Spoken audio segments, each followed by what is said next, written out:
Hi, this week we're speaking to Professor Bugnyar on his recent work on ravens that was published in Science Communications. So Professor, if you could just give us a quick summary of your research. Yes, we tested ravens for their ability to understand what others can or cannot see. And what we did is that we basically used their strong predisposition to cache food which they really like. So not that others can basically get it.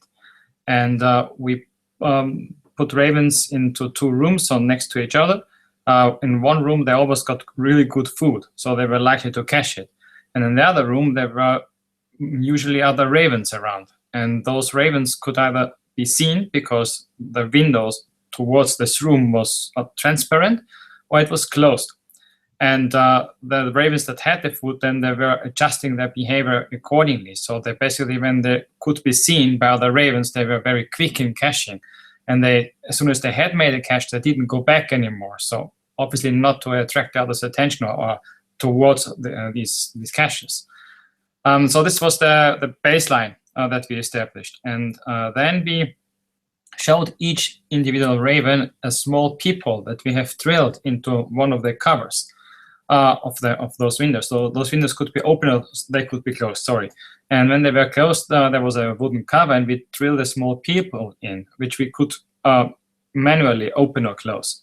So we showed the ravens individually these peepholes, and the opportunity for them basically to look into the other room.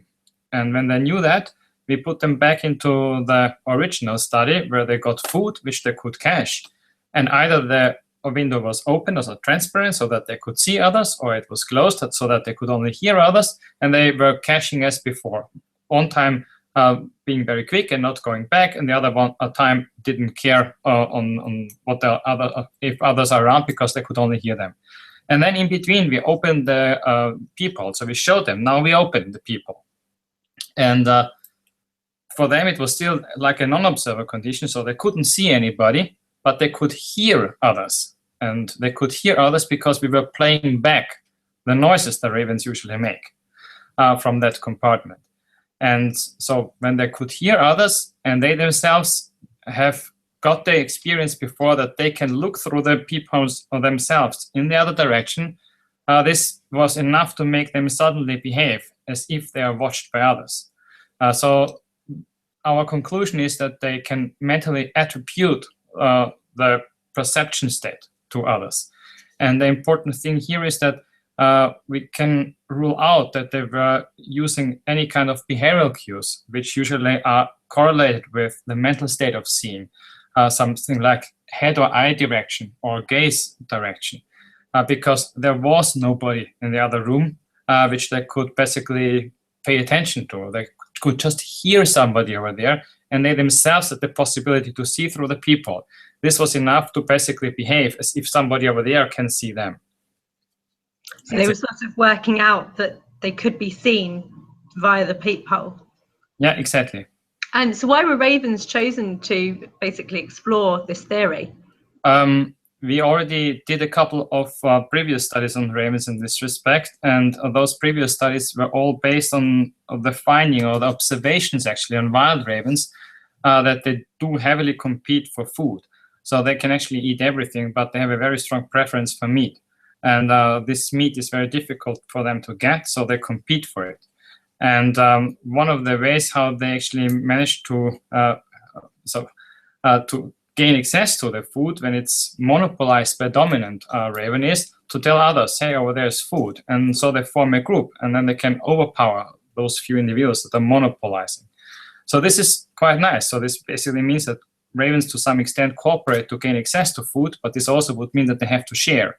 This is what they don't want to do anymore. So what they do is that they take away the food from the others. So they don't eat right away, but they take a piece of food, fly away and bring the food to a place that only they know and cache it there. Then come back, take the next piece, and so on.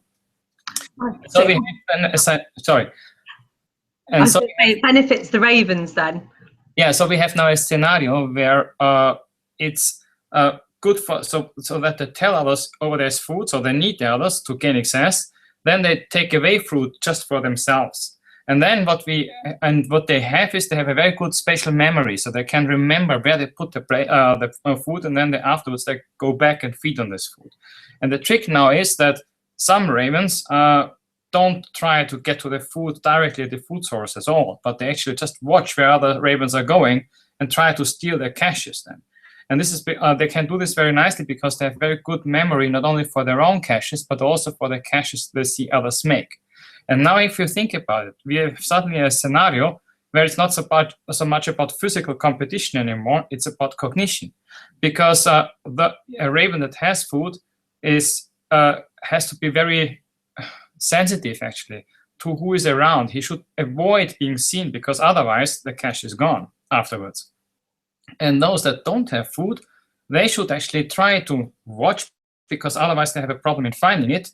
But if they watch too obviously, they themselves are seen, and this means that the other bird is not caching, or even worse, he's defending the cache, so you get a beat up. So we have a competition between individuals where it's about seeing and being seen.